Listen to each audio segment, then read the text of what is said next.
मेरे प्यारे, आज मैं आपको कुछ क्वेश्चन कराने वाला हूँ, आप लोग इसको देखें और सही आंसर जरूर करके बताएंगे। सबसे पहले बताया गया है कि दीर्घ दृष्टि दोष वाला व्यक्ति के चश्मे में लगा होता है। दीर्घ दीर्घ में क्या लगा होता है, आपको इसको ध्यान देना है। दीर्घ को हम दूर दृष्टि के दोष के नाम से भी जानते हैं। तो दूर दृष्टि दोष में क्या लगता है मेरे प्यारे, उत्तर लगता है। ये आपका क्वेश्चन नंबर सही हो गया। अब दूसरा क्वेश्चन आपका आता है, दूध से क्रीम निकालने में कौन सा बल लगता है।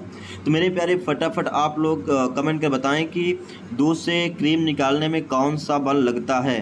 घर्षण लगेगा, अभिकेंद्रीय बल लगेगा या अपकेंद्रीय बल लगेगा, इसमें से कोई नहीं। तो मेरे प्यारे फटाफट आप लोग इसका आंसर बताएं। तो मैं आपको बताना चाहूँगा कि दूध से क्रीम निकालने में जो बल लगता है वह मेरे प्यारे अपकेंद्रीय लगता है। क्योंकि जब बल अंदर से बाहर की ओर लगता है तो क्या होता है, हमेशा अपकेंद्र होगा। यह आपका आंसर सही है। अगला क्वेश्चन आपका है, चाबी भरी घड़ी में कौन सी ऊर्जा होती है। पहले क्या होता था, घड़ी होती जिसमें हम चाबी को भरते थे, बाद में वो चलती थी। चाबी भरी घड़ी में कौन सी ऊर्जा होती है। मेरे प्यारे सब लोग कमेंट के बताइएगा कि स्थितिज होगी, गतिज होगी, संचित होगी या आंतरिक ऊर्जा होगी। तो मेरे प्यारे फटाफट आप लोग कमेंट करिएगा। तो चलो ठीक है, इसका जो सही आंसर होगा वो होगा मेरे प्यारे स्थितिज ऊर्जा। तो इसका सही आंसर क्या है, स्थितिज ऊर्जा आता है। सूर्य की ऊर्जा उत्पन्न होती है।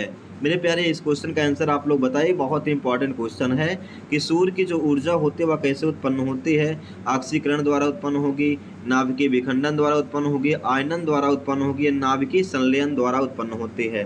फटाफट आप लोग कमेंट करके बताएं। तो ठीक है, अब इसका जो मेरे प्यारे सही आंसर होगा वह आपका आंसर नाभिकीय संलयन।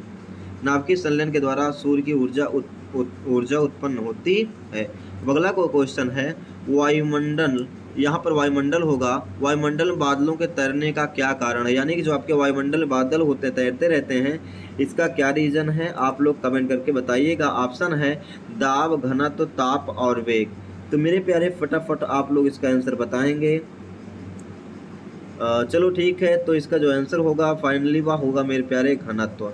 इसका आंसर क्या होगा मेरे प्यारे, घनत्व होगा। तो मेरे प्यारे फटाफट अगर आप नए चैनल पर नए होंगे, चैनल को लाइक से सब्सक्राइब कर देंगे। और हाँ, आज मैं आपको 20 क्वेश्चन कराऊंगा, देखते हैं 20 में आपका कितना सही होगा, कमेंट करके जरूर बताइएगा। तो अगला क्वेश्चन, वस्तु की मात्रा बदलने पर क्या अपरिवर्तित होता है, यानी कि कभी भी किसी वस्तु की मात्रा जब हम बदल देते हैं तो उसमें क्या कौन सी ऐसी चीज़ जो बदलता नहीं है, यह आपका आंसर देना है। तो आयतन है या घनत्व है, द्रव्यमान है या भार है, यानी ऐसी कौन सी चीज़ है जो कि वस्तु की मात्रा को बदल देने पर वो भी बदलती नहीं है। तो मेरे प्यारे जो इसका आंसर होगा वह आंसर आपका होगा घनत्व। घनत्व क्या होता है, इसकी मात्रा को बदल देने के बाद, मात्रा बदलने के बाद घनत्व कभी बदलता नहीं है। चलिए अब अगले क्वेश्चन की ओर चलते हैं। अगला क्वेश्चन आपका मेरे प्यारे बहुत ही इंपॉर्टेंट है कि जल में तैरना न्यूटन के किस नियम के कारण संभव है। यानी अगर आप जल में तैरते हैं तो न्यूटन के किस नियम के कारण से अब यह संभव हो सकता है, आप लोग कमेंट करके बताएंगे। हमने आपको ऑप्शन दिया है, प्रथम नियम, द्वितीय नियम, द्वितीय या सभी। ये फटाफट आंसर करके बताएंगे। तो मेरे प्यारे इसका जो सही आंसर होगा वह होगा न्यूटन का तीसरा नियम, क्योंकि इसी नियम को हम क्रिया प्रतिक्रिया का नियम कहते हैं।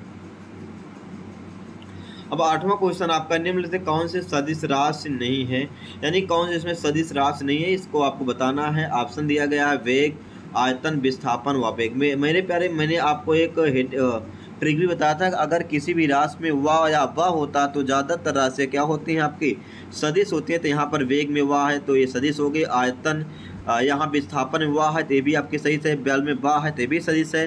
तो फाइनली आपका जो आयतन मिला हुआ आयतन क्या है, आपकी अदिश राशि होगी, बाकी सारी क्या है, सदिश राशि है। अब अगला क्वेश्चन है, एंगस्ट्रॉम क्या मापता है। एंगस्ट्रॉम जाहिर सी बात है, आपको क्या पता, कमेंट करके बताइए क्या होता है। आयतन, द्रव्यमान होगा, आवर्तकाल होगा, आवृत्ति होगी, समय होगी। फटाफट आप लोग कमेंट करके बताएंगे। तो इसका जो फाइनली मेरे प्यारे आंसर होगा वह आपका आंसर होगा तरंग दैर्ध्य। एक एंगस्ट्रॉम बराबर हो 10⁻10 मीटर। आपको कमेंट करके बताइएगा और याद करके रख भी लेना है। अब क्वेश्चन नंबर 10 आपका जो है, ये क्वेश्चन बहुत अच्छा है, बहुत इंपॉर्टेंट भी है।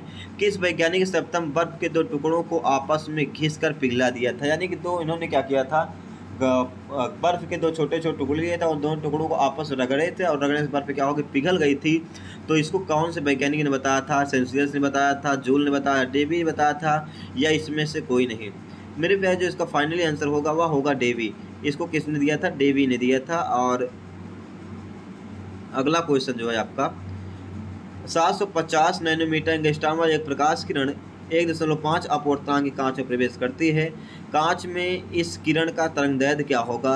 आपको कमेंट के बताना है। तो आपको पता भी होगा तरंग दैर्ध्य n बराबर होता है n1 अपान λ1 अपान λ2, यानी पहला तरंग दैर्ध्य बटे दूसरा तरंग दैर्ध्य। यहाँ λ2 की वैल्यू जब फाइंड करेंगे तो λ2 बराबर मिलेगा λ1 यानी कि 772 नैनोमीटर बटे 1.5। इसी को सॉल्व करें, जो आपका फाइनली आंसर होगा वह होगा 480 नैनोमीटर। आप लोग कमेंट करके जरूर बताएंगे 1 नैनोमीटर बराबर कितना मीटर होता है।